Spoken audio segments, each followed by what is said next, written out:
وہ بھی کینٹین سے ملا ہے، ہم نے نہیں دیا، کینٹین سے ملا ہے، 10 روپے کا گڑ ملا ہے، اور مقصود اور مطلوب کیا ہے کہ مخلوق کو راحت پہنچے، اللہ کی مخلوق کو خیر پہنچے، اللہ کی مخلوق کو برکت ہو۔ یہ گڑ جو ہے نا، یہ آپ کے لیے نہیں ہے، یہ آپ کے لیے نہیں، آپ نے نہیں کھانا۔ ہمارے ایک صاحب ہیں، وہ نا بیٹھے بیٹھے ایک پاؤ چینی کھا جاتے تھے، چینی ایک پاؤ، گڑ آدھا کلو کھا جاتے تھے۔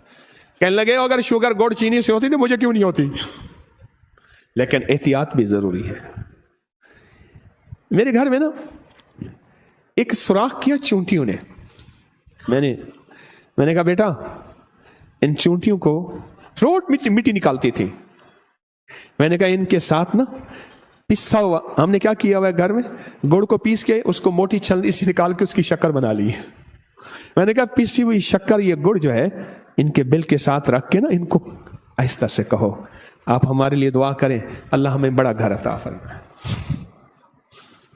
اچھا صبح دیکھتے تھے تو وہ گڑ شکر نہیں ہوتا تھا، لے جاتے تھے، ان کی مٹی ہم اٹھا لیتے تھے جھاڑو سے، پھر وہ اور مٹی نکالتے تھے، پھر ان کو اور گڑ دیتے تھے، شکر دیتے تھے، اور یہی پیغام دیتے تھے، اور دیتے رہے اور دیتے رہے۔ اللہ نے اپنی نام کی برکت سے عطا کر دیا۔ بے زبان دعائیں کرتے ہیں، بے زبان بولتے ہیں۔ سورت نمل ایک پوری سورت ہے، چونٹی نمل کہتے ہیں چونٹی کو، سورت نمل ایک پوری سورت ہے۔ یہ گڑ ابھی دم ہوگا، آپ نے اس کو پیسنا ہے، آپ نے کس کو گھر کی چونٹیوں کے بلوں میں، اس دن میں دیکھ رہا تھا چونٹی نے مٹی نکالی، آج کل چونٹیاں آپ نے گھر کو، اگر چونٹیاں کے بل نہیں ملتے، آپ کو نہیں ملتے، قبرستان میں کیڑوں مکڑوں کے بل پہ ڈال دیں۔ اگر چونٹیوں کے بل نہیں ملتے کہاں ڈال دیں؟ قبرستان کے کیڑوں مکڑوں کے بلوں میں ڈال دیں۔ اور لیکن اگر گھر میں ہو، اگر گھر میں ہو تو اچھی بات ہے، اگر گھر میں ہو، ورنہ قبرستان کے۔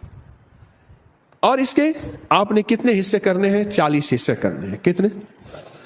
اس کے 40 حصے کرنے ہیں، چھوٹی چھوٹی پوڑیاں 40 بنا دینی ہے شاپر میں، اور یہ روز ڈال دینی ہے، دوسرے تیسرے ڈال دینی ہے، یہ ایک صاف جگہ پہ، اور اپنی مراد پیش کرنی ہے۔ ایک واقعہ سنو، انارکلی تھانہ ہے، اس کا ایک ایس ایچ او ہوتا تھا، اس کے ایس ایچ او نے کہا، ان سے میرا تعلق تھا، فوت ہو گیا، ایک ڈاکٹر صاحب تھے، ان کے ہاں بیٹھنا ہوتا تھا، وہ بھی اللہ والے ہیں، آج کل بحریہ ٹاؤن میں رہتے ہیں، بوڑھے ہو گئے، بہت زیادہ درویش ہیں۔ تو مجھ سے کہنے لگا یہاں انارکلی میں ایک یوسف فالودے والا ہے، سردی ہو یا گرمی، کوئی میرے رب میرے خیال میں جنات کو بھیجتا ہے، جاؤ اس کا فلودہ پی آؤ، اور اس کے مقابلے میں دنیا میں ہر بندے نے دکان کھولی ہے، اور اس کی دکان میں کوئی کہانی ہی اور ہے، لینے لگی ہوئی ہیں کوئی قدرت کی۔ وہ ایسے جو کہنے لگا، میں نے اس سے پوچھا، میں نے کہا آپ کے اتنے بڑے رزق کی وجہ کیا ہے؟ کہا میں انسانوں کا لنگر چلاتا ہوں، انسانوں کو کھلاتا ہوں، بے لوث کھلاتا ہوں، اور بے زبانوں کو بھی کھلاتا ہوں، ایسے جو سوال انسان نہیں کر سکتے، اور ایسے بے زبان جو جانور ہیں۔ اور کہا میں کیا کرتا ہوں، میں یہ بے زبانوں کا لنگر، اس میں شکر بھی شامل، گڑ بھی شامل، شکر بھی، اور کہا میں کیڑوں مکڑوں کے بلوں میں ڈالتا ہوں، اس کی وجہ سے رب نے میرے رزق میں بے بہا برکت دے دی۔ یہ جو بیگ لے کے جا رہا تھا حج پہ نا حاجی پہلے لکھ دیتے ہیں بیگ کے اوپر، تو بیگ لے کے جا رہا تھا، اس نے کہا یہ تو بیگ ہے، آگے اس نے کہا لبیک، اس نے آ کے انہوں نے کہا البیک، نہیں سمجھے۔ وہاں ایک بروسٹ ہے، اس کا نام ہے البیک، البیک، انہوں نے کہا اب ہے بیگ، آگے جائے گا تو لبیک، اس کے بعد تو لبیک بھی بھول جائے گا، پھر اسی کی لائن میں لگ جائے گا۔